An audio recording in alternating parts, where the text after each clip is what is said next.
안녕하세요. 시완이와 함께하는 성경 공부에 오신 것을 환영합니다. 이번 시간에는 로마서 12장과 13장에서 그리스도인들이 이 세상에서 어떻게 살아가야 할지를 그런 문제에 대해서 설명을 합니다. 이중 12장의 내용에서는 1절에서 13절과 14절에서 21절로 나누어져서 1절에서 13절에서는 새 사람이 된 그리스도인들이 하나님의 뜻에 따른 삶을 살아야 한다라고 포괄적인 그리스도인들의 생활에 대해서 설명을 하고 14절에서 21절에서는 더 구체적으로 원수들을 사랑해야 한다라고 말합니다. 또 13장에서는 세 가지 부분으로 나누어져서 1절에서 7절에서는 국가의 공권력에 대해서 기본적으로는 복종을 해야 한다라고 하는 내용이 나오고 8절에서 10절에서는 사랑이 곧 율법의 완성이다 라는 내용이 나오고 마지막 11절에서 14절에서는 구원의 때가 가까이 왔음을 경고하고 있습니다. 언뜻 보기엔 이 내용들이 전부 다 다른 내용인 것 같지만 사실 바울은 이 모든 내용에서 서로 연결고리를 찾아서 서로 연결을 하면서 이 문제가 저 문제와는 어떤 관련이 있는지를 설명을 합니다. 바울은 1절에서 로마 교인들에게 이렇게 권고를 합니다. 함께 1절을 읽어보도록 하겠습니다. 그러므로 형제들아 내가 하나님의 모든 자비하심으로 너희를 권하노니 너희 몸을 하나님의 기뻐하시는 거룩한 산 제물로 드리라. 이는 너희가 드릴 영적 예배니라. 바울은 12장 앞의 내용으로 우리가 새로운 사람이 되었다라고 했으므로 우리는 우리 몸을 거룩한 산 제물로 하나님께 드려 하나님의 일꾼이 되는 말을 1절에서 하고 있는데 이는 문자적으로 권면 또는 부탁하는 말이 아니라 바울의 간곡한 바람이 여기서 드러나는 것입니다. 또한 여기서 몸은 이 세상에 썩어질 몸을 의미하고 있는 것이 아니라 우리의 온 몸과 우리의 모든 정신과 인격을 의미하여서 우리는 하나님께 우리의 모든 생각과 인격이 상하여서 우리의 본이 되신 예수님을 더욱더 닮아가야 하고 하나님이 기뻐하시고 거룩한 열매를 맺어야 한다라고 여기서 말하는 것입니다. 우리가 우리 몸을 하나님이 기뻐하시는 거룩한 제물로 하나님께 제사를 드리는 것이 하나님께서 진정으로 원하시는 진정한 영적 예배입니다. 예수님께서 요한복음 4장 23절에서 24절에서 영과 진리로 예배를 드린다라고 하셨던 것이 본문과 연결되어서 예수님께서 하신 그 말씀이 바울은 여기서 더욱더 구체적으로 무엇을 의미하는지를 잘 설명했다라고 볼 수 있는 것입니다. 또 2절에서는 이 세대를 본받지 말라라고 하면서 구체적으로 마음을 새롭게 하여서 하나님의 기뻐하시는 뜻이 무엇인지를 구별하라 라고 권고합니다. 이 세대는 현재 우리가 살고 있는 시대이기도 하여서 우리가 이 시대의 빛과 소금이 되어야 한다라는 말도 되지만 우리가 예수님께서 오시기 전에 죄와 사망의 종이 아니다 라고 말하고도 있고 이 죄와 사망의 통치 아래에 있던 세대를 말하기도 하여서 예수님이 오시기 전 죄와 사망의 종이 되지 말라라는 뜻도 있습니다. 우리가 옛사람에서 새사람으로 신분이 변했듯이 신분이 변한 우리를 다스리는 법은 바로 죄와 사망의 법이 아니라 우리를 다스리는 것은 곧 하나님의 의의 법입니다. 또 우리를 다스리는 법이 바뀌었으므로 우리의 마음도 새롭게 되어서 하나님의 선하시고 온전하신 뜻이 무엇인지를 구별해야 합니다. 이렇게 옳은 삶인 줄 알고 하나님의 뜻을 분별하여서 이 세대를 본받지 않는 것이 바로 바울이 로마 교인들과 현대 우리가 로마서를 읽는 우리 사람들에게 권면하고 있는 바입니다. 3절에서는 바울이 은혜로 말미암아서 각 사람에게 마땅히 생각할 것 이상의 것을 생각하지 말라라고 권고합니다. 이것은 도대체 무슨 의미일까요? 바울은 이에 대해서 먼저 맨 앞에 내게 주신 은혜로 말미암아라는 말을 추가하여서 자신이 받은 은혜는 바로 자신이 사도가 된 것을 의미한다라고 암시시키고 있습니다. 바울이 마땅히 생각할 것 이상을 생각하지 말라라는 것은 자신의 믿음과 자신의 수준에 따라 지혜롭게 생각하라라고 의미하는 것이고 이는 반드시 생각하여야 할 것 이상, 즉 자신이 너무 과대평가하여서 교만하지 말라라는 하나님의 뜻과 이어진다라고 볼 수 있습니다.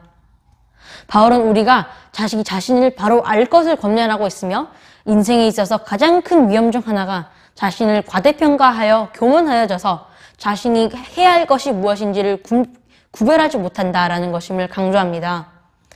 또 이어서 4절에서 5절에서는 교회를 우리 몸과 빗대어서 한 몸에 많은 지체를 가졌으나 모든 지체가 같은 기능을 가진 것이 아니다 라고 하면서 하나님께서는 절대 앞에서 말하는 것처럼 능력 있는 사람만을 택하신 것이 아니고 모두 각자 할 일이 있다라고 이 교회 안에서 각 지체가 할 일이 있음을 몸에 빗대어 설명한 것입니다. 한 몸에는 눈도 있고 코도 있고 입도 있고 팔도 있고 다리도 있고 몸도 배도 있습니다. 이런 여러 부위 중 생긴 것도 하는 일도 전부 제각각이지만 결국 한 몸에 붙어 있다는 사실은 변하지 않습니다.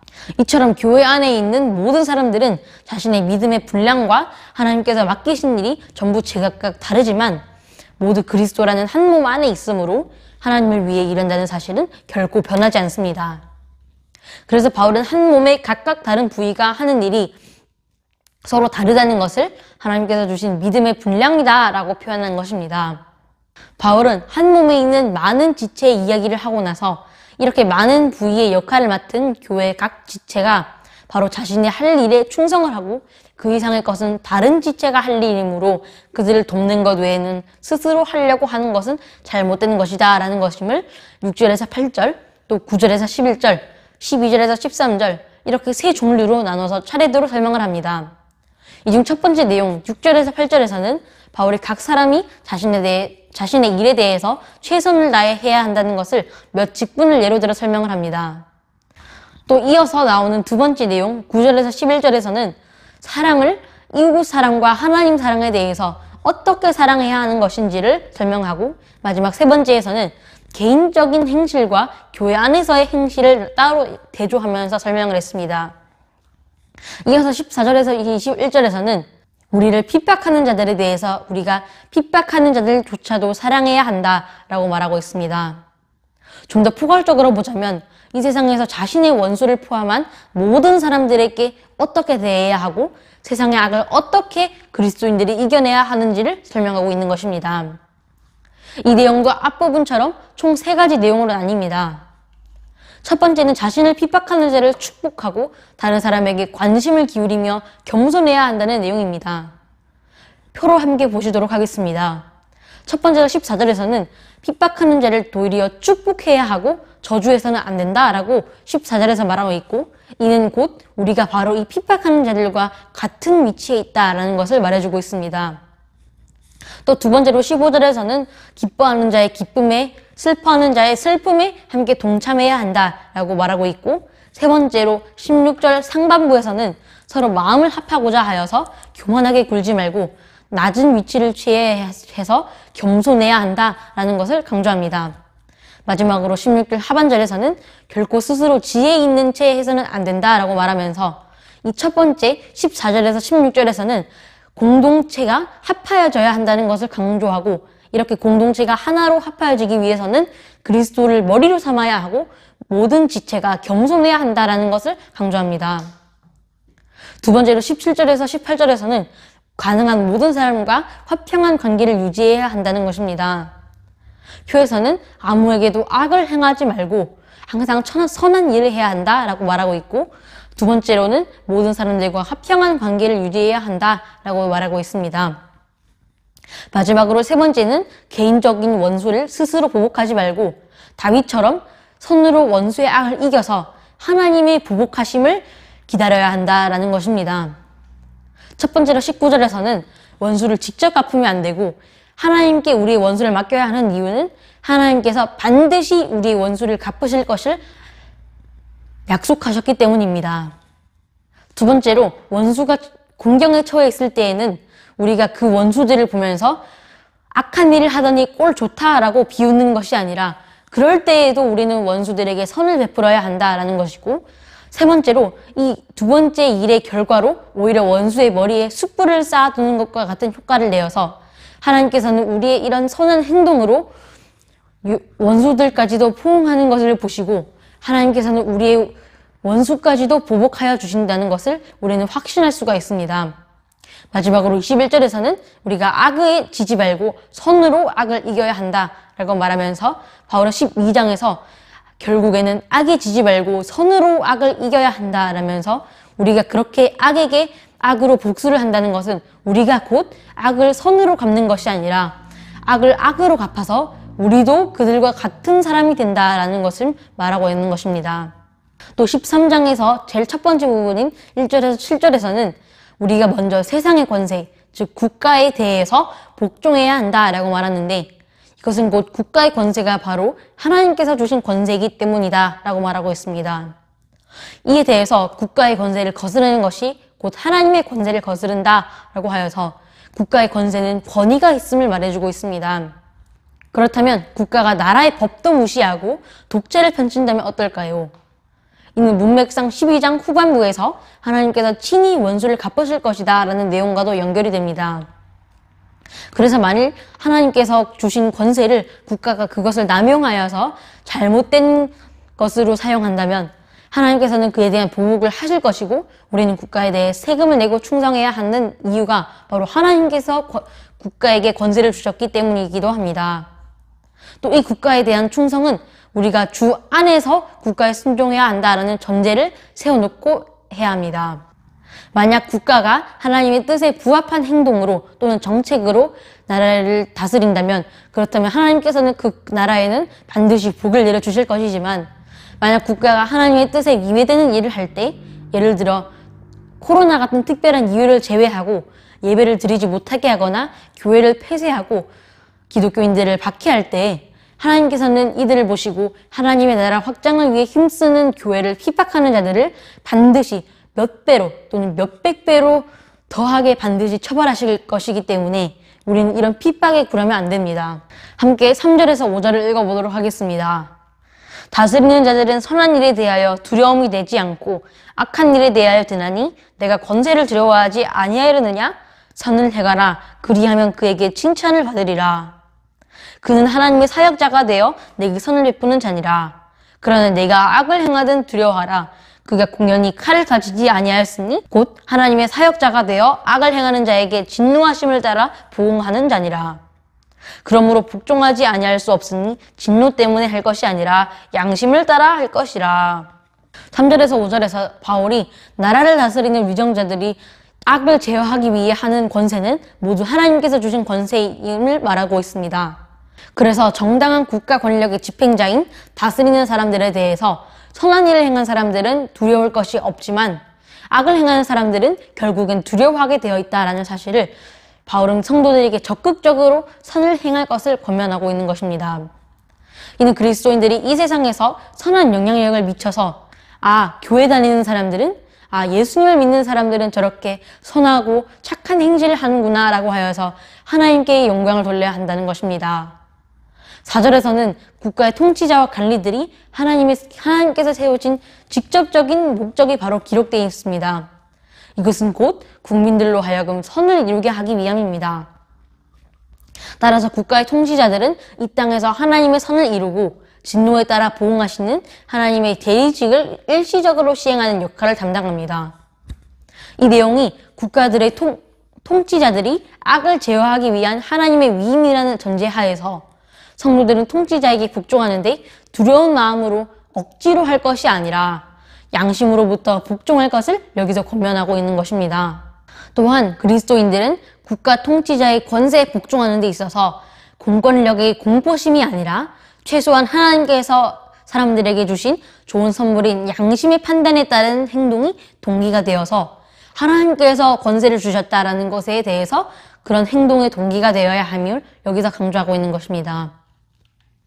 바울은 6절에서 7절에서 우리가 국가에 드는 세금을 또 다른 예로 들어서 이렇게 납세를 거론하는 것은 바로 국가에 대한 권위를 인정하는 것임을 여기서 세금을 낸다라는 의미로 다 말할 수 있는 것이기 때문입니다. 또 이는 로마의 여러 민족 중 또 어떤 민족은 로마 정부의 세금을 내는 납세 행위를 거부했기 때문에 이런 말을 했다라고도 볼 수 있습니다. 특히 그리스도인들은 황제 숭배를 조장하는 로마에 대하여서 특별히 거부감을 가지고 있었으므로 세금을 내는 것을 꺼렸으나 공권력에 대한 두려움 때문에 마지못해 세금을 내는 경우가 있었습니다. 또 7절에서는 바울이 세금을 조세와 관세로 나눠서 설명을 합니다. 여기서는 조세받을 자에게는 조세를 또 관세받을 자에게는 관세를 이렇게 얘기를 하고 있는데, 이것은 당시 로마 교인 중 유대인 출신 그리스도인들과 이방인 출신이 섞여 있었기 때문에 이런 결과가 나온다라고 볼 수 있습니다. 당시 로마법에 따른다면 로마 시민에게는 재산세 같은 일반적인 세금만 걷었지만 식민지 백성들에게는 모든 세금, 즉 사소한 모든 세금까지도 다 내야 했는데, 이에 대해서 바울은 유대인들과 이방인들 모두 자신의 내야 할 세금을 잘 내라 라고 말하고 있는 것입니다. 이는 예수님의 말씀에도 찾아볼 수 있는데, 예수님은 마태복음 22장 21절에서 가이사의 것은 가이사에게, 하나님의 것은 하나님에게 라고 말씀하시면서 세금 내는 것의 정당함에 대해서 말씀하셨습니다. 그럼에도 바울은 여기서 조세 낼 자에게 조세를 내고 관세 낼 자에게 관세를 내라라고 한 것은 바로 로마에 있는 로마 시민들과 유대인들이 섞여 있는 로마 교회 안에서 로마인들이 내지 않는 세금을 유대인들이 내야 했기 때문에 유대인들은 정말 억울하여서 투쟁을 벌일 수도 있었지만, 바울은 억울하더라도 내라라고 하는데, 이것이 바로 아래 8절에서 10절에서 나와서 피차 사랑의 빚 외에는 아무에게든지 아무 빚도 지지 말라.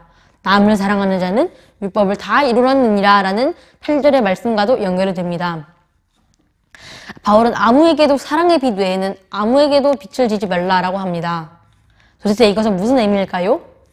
이것은 바로 바울이 무엇 받을 자에게는 무엇을 내라라고 한 것과 연결이 됩니다. 바울이 받을 자라고 한 것은 8절에서 누구누구에게 빚진다라는 의미가 됩니다. 이렇게 사랑이 중요한 이유가 바로 남을 사랑하면 이미 율법을 다 이루었기 때문입니다. 또 예수님께서도 가장 큰 계명은 주 너의 하나님을 사랑하고 이웃을 내 몸과 같이 사랑하는 것이다 라고 했는데, 예수님께서는 25장 26장에서 이웃을 사랑하는 자는 곧 하나님을 사랑하는 것이다 라고 한 것이기 때문에 이 율법을 다 이루었다 라고 한 것입니다. 로마서 3장 31절에서도 믿음이 율법을 굳게 세운다 라고 했는데, 이 말씀의 의미가 바로 로마서 13장 8절에서 10절인 셈입니다. 결국에 이웃을 사랑하는 것이 곧 하나님을 사랑하는 것이고, 그러므로 율법을 완성시키는 것입니다. 11절에서 14절에서는 바울이 구원의 때가 가까이 왔다라고 하면서 이웃을 사랑하는 삶이 구원의 때가 이를 때까지, 즉 예수님께서 다시 재림하시는 그날까지 지속해야 한다는 것을 이 시대와 관련하여서도 설명을 합니다. 바울은 밤과 낯을 12절에서 대조하여서 밤이 깊고 낮이 가까웠으니 라고 하면서 어둠의 일을 먹고 빛의 갑옷을 입어서 선을 악으로 맞서 싸워서 이겨야 함을 강조하고 있습니다. 그런데 여기서는 바울이 이런 표현을 사용하여서 그리스도의 재림이 임박했다는 사실과 더불어서 사람들의 윤리적인 상태까지도 13, 14절에서 설명을 하고 있습니다. 13, 14절에서는 어둠에 거하는 사람들의 행위를 말하면서 빛에 거하는 자들은 이런 행동과는 정반대되는 깨끗한 행실을 행해야 된다라고 말하고 있습니다. 또 마지막으로는 오직 주 예수 그리스도로 옷 입으라 라고 하면서 13장을 끝냅니다. 구원의 때가 가까운 지금 여러분은 하나님의 말씀에 따라서 하나님의 뜻이 무엇인지를 구별하면서 오직 주 예수 그리스도의 옷 입으며 빛의 갑옷을 입어서 악을 선으로 이기는 분이 되시기를 주님의 이름으로 축복합니다. 감사합니다.